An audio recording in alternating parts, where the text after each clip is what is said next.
Hey everyone, this is Bridgette Raes and I'm back with another stylish tip for you. This week is actually a little interesting. I want to talk this week about what I call the closet personality types and what your closet personality type may be.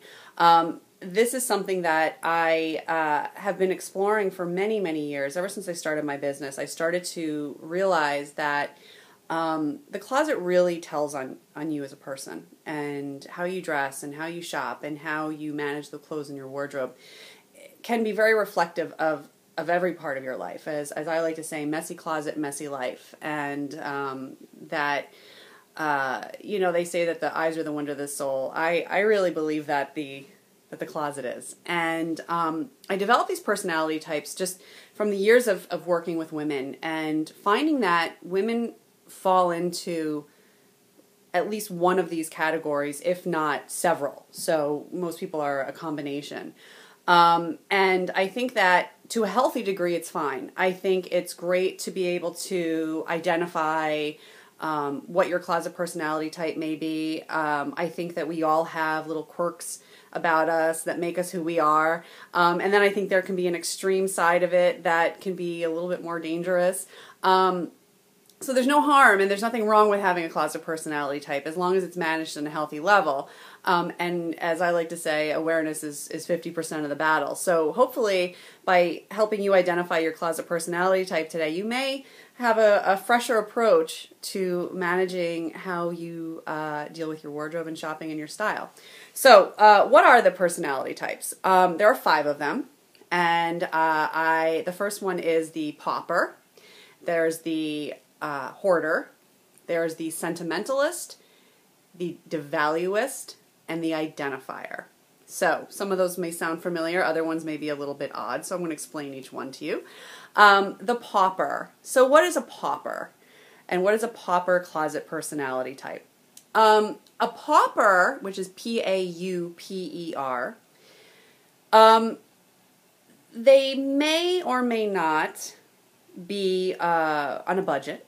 But a popper tends to be cheap. And they tend to not only be cheap with things in their life, they tend to be cheap with themselves. You don't have to be on a limited budget to be a popper. I have met very wealthy, cheap people, and I've also met a lot of people who are on a budget who do the best and buy the best that they can. So a popper is kind of a miserly outlook on life. And when you go into a pauper's closet, it's actually very interesting and a bit contradictory, because you go in there and you think this person is, claiming poverty, but they tend to have this ridiculously overstuffed closet. It's packed to the gills. But here's the big difference, and here's what makes a pauper a pauper. If you look at all the items in a pauper's closet, they tend to be extremely cheap pieces, and they tend to the pauper tends to not have a real passionate relationship to them. So for the pauper, it's all about getting a deal, basically. The pauper feels this sense of satisfaction, like, oh, I got this for $5. Oh, I couldn't pass it up. It was $1. I got these pants for $10. And they have this like stuffed closet with all of these deals, and they're really not passionate about any of it. It's more about that sort of acquisition.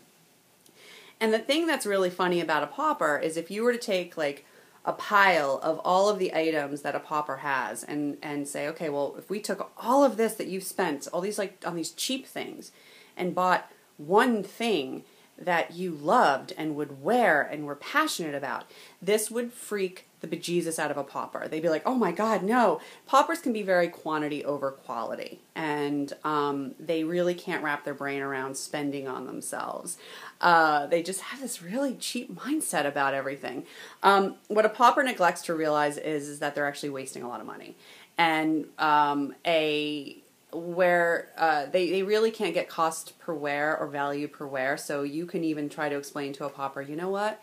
If you spent that $200 on a coat that you would wear all the time and you would probably wear it into the ground, the value of that coat is probably less than $1 per wear, and you're going to get so much value from it. And then explain to them that $5 t-shirt that you didn't really love, that you thought you got like is such a deal, that is sitting in your closet and you never wear it because you don't even like it that much, is actually costing you more because you never wore it. That $5 t-shirt is more expensive than that $200 jacket or coat. They can't wrap their brain around that. So that is a pauper, what a pauper is. The next personality type is the hoarder. Now, hoarders are, you know, we know a lot about hoarders because I think there have been a lot of shows showing hoarders. Now, you don't have to have, you know, a soda bottle from 1927 sitting in your, you know, in your refrigerator. Okay, it's not about being as crazy as what you see on the television shows. Okay, and I'm not making light of that. I think that those people featured, you know, we're dealing with mental illness, so I have respect for those who are struggling with hoarding issues, and understand that it's a much deeper issue.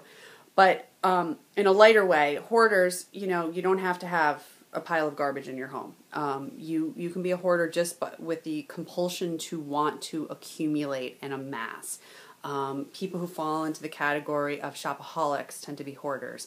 It's the need to acquire. There's a high, there's a thrill, there's this more, and they can't leave a store without accumulating. It could be on a small degree, and it could be very extreme. But there's a psychological relationship there, and there's some kind of a miswire that hoarders deal with, and there's some kind of thrill that they're getting that they may need to work on especially if it's starting to get out of control. There are a few resources that I actually really like to recommend to hoarders or people who have a compulsion. The first is someone I know named Dr. April Benson. She has a website. She's a therapist who deals exclusively in being a shopaholic and this compulsion.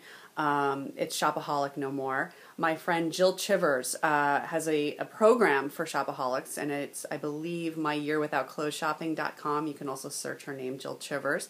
And the third is a wonderful blog written by a recovering shopaholic. It's called recoveringshopaholic.com, and she gives firsthand accounts of overcoming her own compulsion. So that's the second personality type, the hoarder, that person who needs to accumulate things and has this thrill from buying.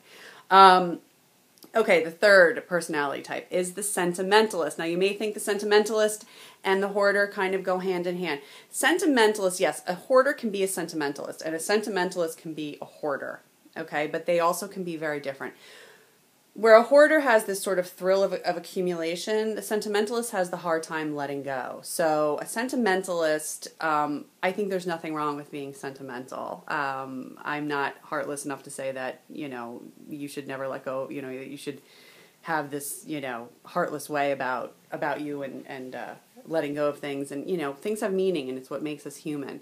But where sentimentalists often get stuck is when it becomes about the items and that their emotional relationship to their item. It's like they think that if they get rid of the item, they're going to lose the feeling or the memory, and that feeling is stuck in the thing, so they won't let go.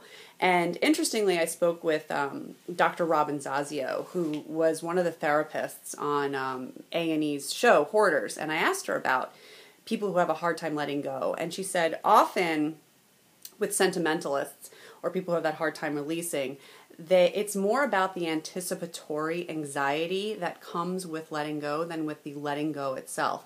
So what happens with sentimentalists and why their lives often seem like reruns is because they get so overwhelmed by the anxiety that comes with, well, what will happen if I get rid of it? I'm scared. I don't know. I'm going to lose this. What will it be afterwards? That they just don't let go. So a sentimentalist is someone who kind of gets stuck in that. They get stuck in that fear of what will happen after. And it's that anticipation that keeps them stuck. So I want to be clear. I think that there's nothing wrong with having a few items in your life that have cherished memories. I've certainly dealt with loss, and I have things that represent that loss in my life.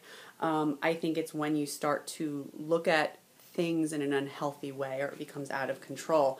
But if you're a sentimental person, you're a human person, and you have feelings, and that's okay. But you can do things like getting rid of the item but photographing it, or keeping a swatch of it, or doing something like that that will instead keep the memory close and without creating all that clutter. The next personality type is one of my favorites because I happen to be it, is the devaluist. And what is a devaluist? A devaluist simply is simply someone who doesn't value themselves enough. If you're that woman who looks at your friend and says, "Oh, Mary, gosh, always amazing, always pulled together. She has 3 kids. Her hair is always perfect. She's always dressed perfectly. Her clothes are always ironed, and I'm lucky I can get out of the house without a stain. And my handbag strap is coming apart. And I've been using a safety pin for 3 weeks."